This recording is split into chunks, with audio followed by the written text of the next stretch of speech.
É uma satisfação ter você, meu querido ouvinte, para mais um programa Sabedoria para o Coração. Hoje estudaremos os versos 6 e 7 de Filipenses 4 e o título da nossa mensagem é Matando a Ansiedade. Outro dia, alguém me enviou um artigo retirado do manual de uma ONG norte-americana que serve para instruir seus voluntários que trabalham na Amazônia. O artigo apareceu no manual publicado na década de 1970 e fornece aos voluntários 10 dicas de como reagir no caso de serem perseguidos por uma cobra sucuri enorme. Essa é uma das maiores cobras do mundo.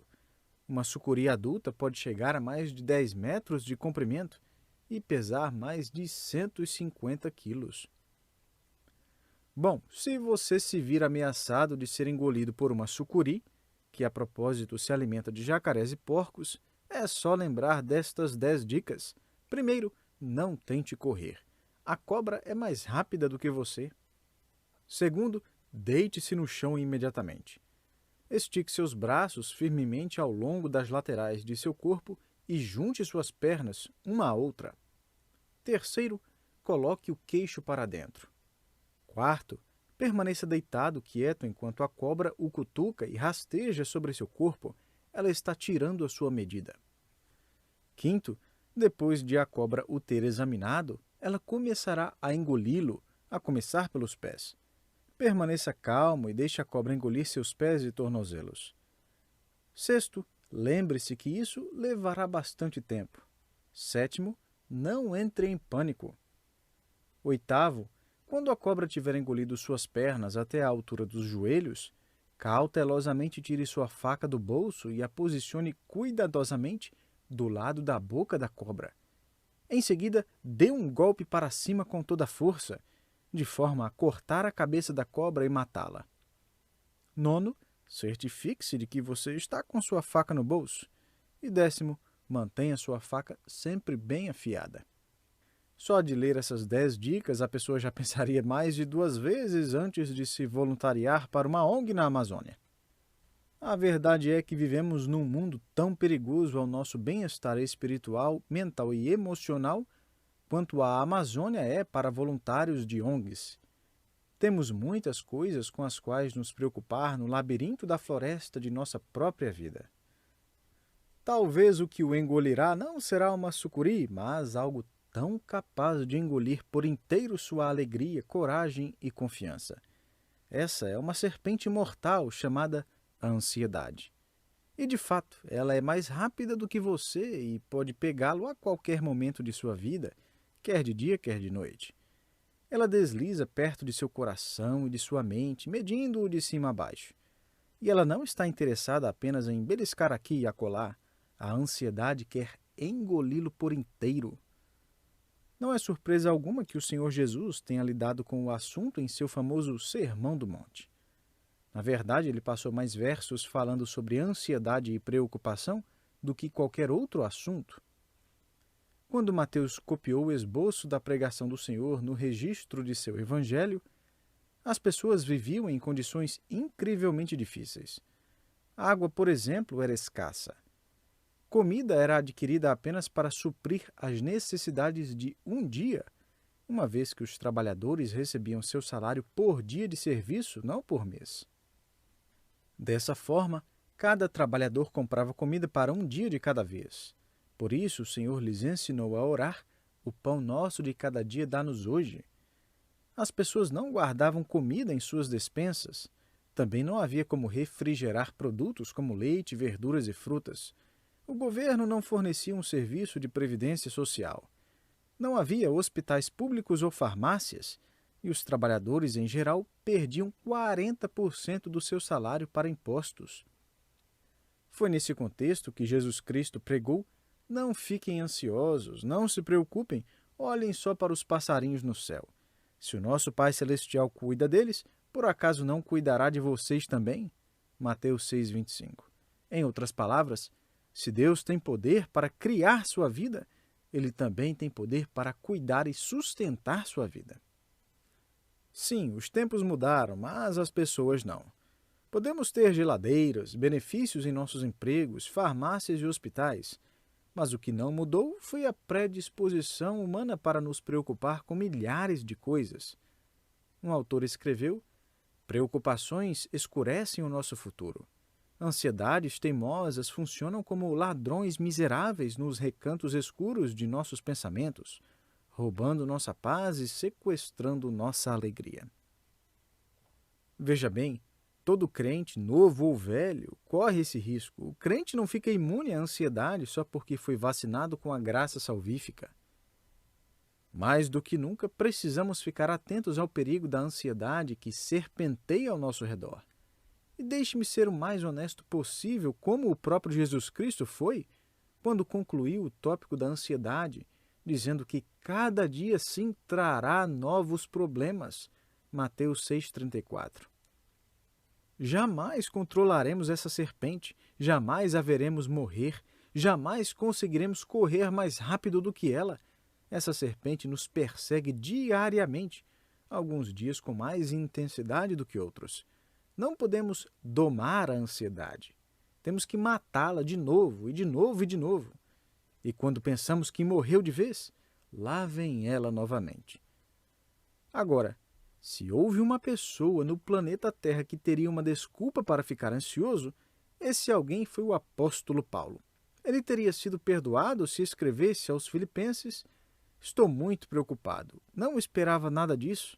Pedi para vocês e todas as demais igrejas orarem para que eu chegasse bem em Roma e fosse encorajado, que a visita à Itália fosse produtiva. Mas não, Deus não respondeu nossas orações como imaginávamos. Agora estou aqui preso a soldados romanos todos os dias, e além disso, as igrejas de Roma me abandonaram. Estou consumido de ansiedade a respeito de meu futuro. Minha alegria e minha paz foram engolidas por inteiro.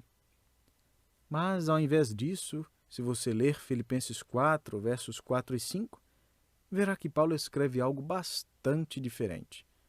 Alegrai-vos sempre no Senhor. Outra vez digo, alegrai-vos.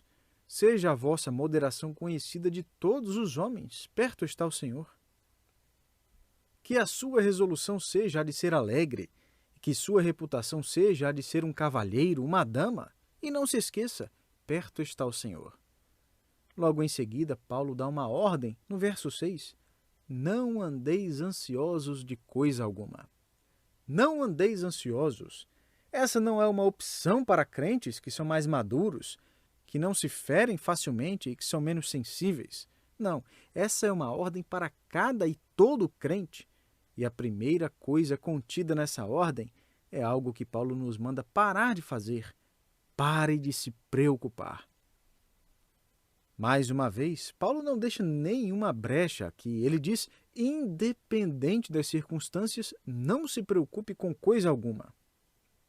A palavra que Paulo usa para ansiosos significa ser puxado para direções diferentes. Em outras palavras, nossas esperanças nos puxam para um lado, os medos para outro. Nosso entendimento das Escrituras nos conduz para uma direção, enquanto nossas mentes e corações nos conduzem para outra direção. Paulo, talvez mais do que qualquer outra pessoa, sabia que a ansiedade de nada adiantava. A preocupação estrangula sua fé, sufoca o seu louvor, retarda sua coragem. Ela nunca o edifica, mas sempre o derruba, e ela jamais o prepara para as coisas da vida. Se a coisa que o deixa preocupado acaba acontecendo, a ansiedade não preparou para a situação.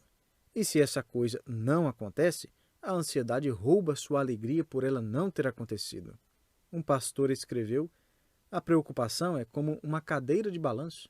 Ela nos dá algo para fazer, mas nunca nos leva a lugar algum. Agora, todos nós sabemos disso, não é? Sabemos muito bem que a ansiedade é inútil e destrutiva.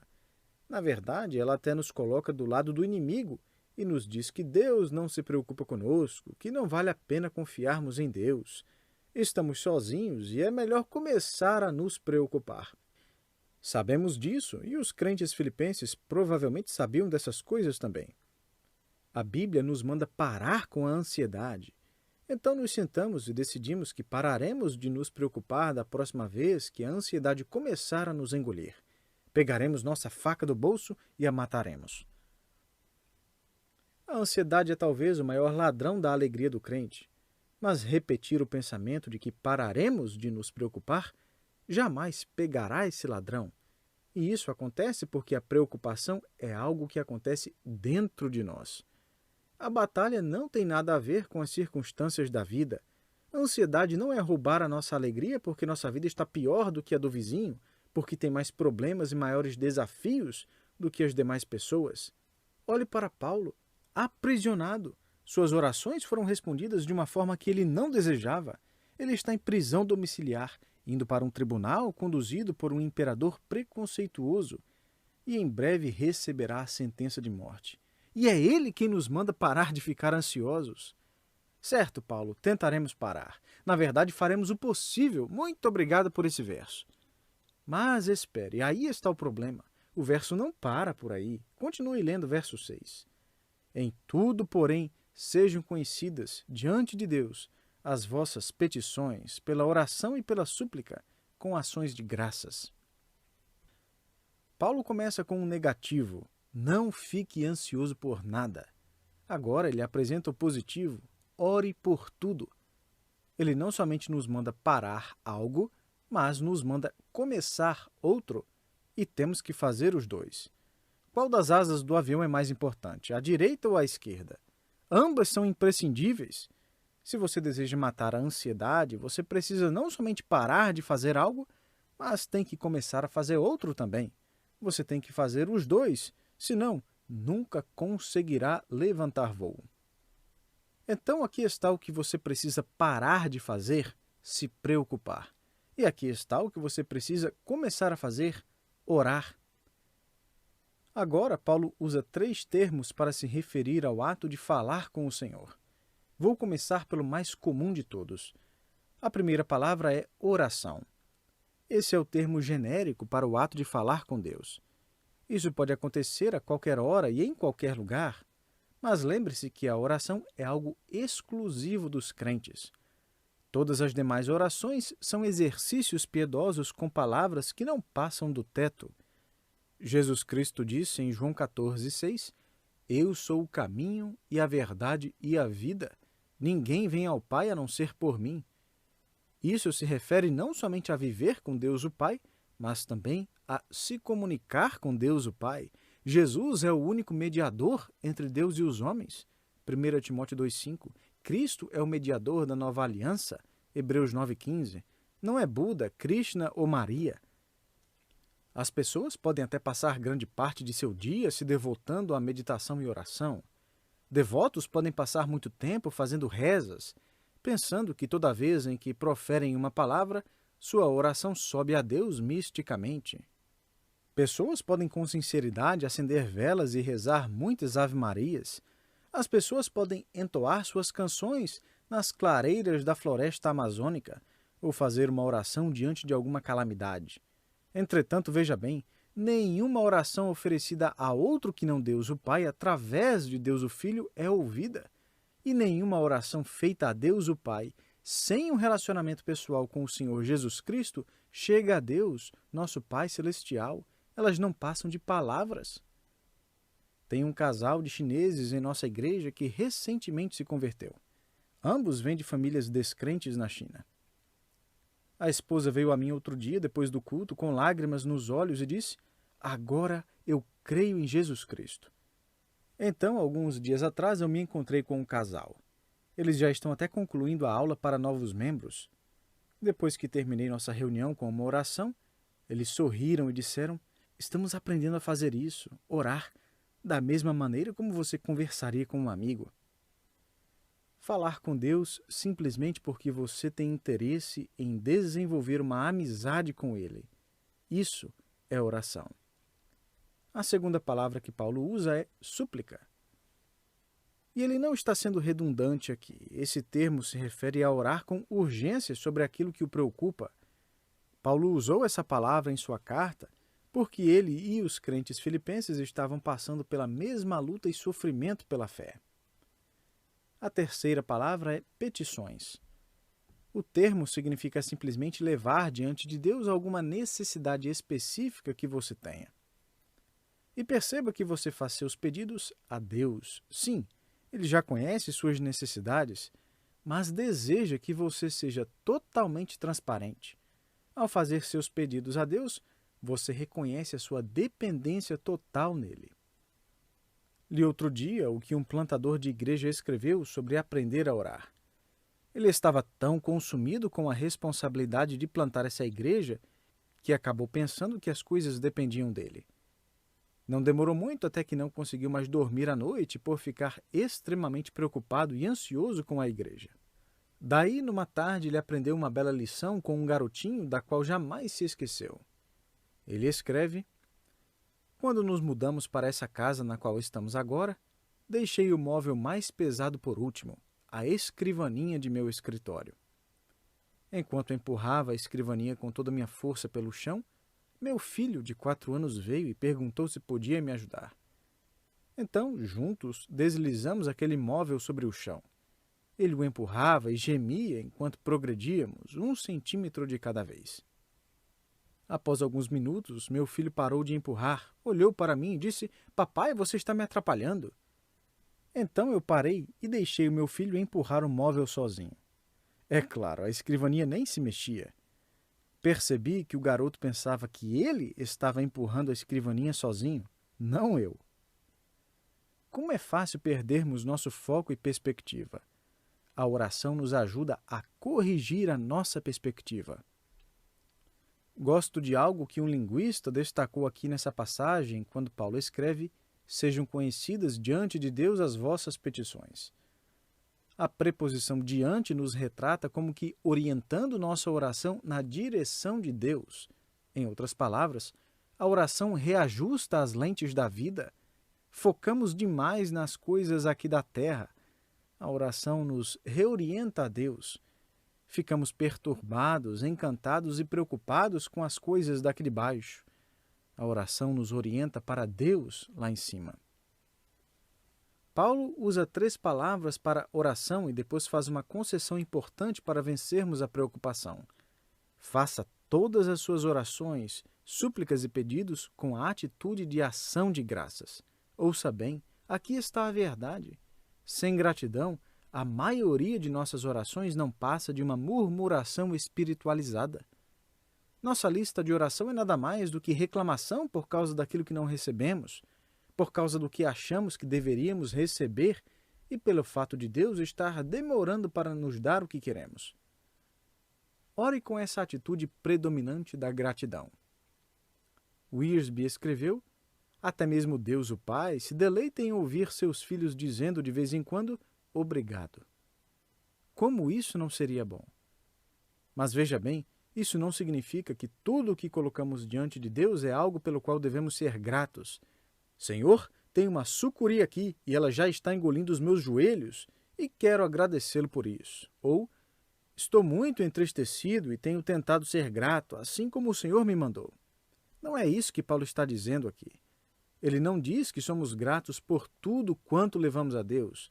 Ele diz, em relação a tudo quanto levamos a Deus, devemos ser gratos a Ele por supervisionar todas as coisas, por nos fortalecer a passar por tudo isso, por planejar, resolver tudo um dia conforme a sua vontade e por direcionar todas as coisas para a sua conclusão perfeita para as nossas vidas.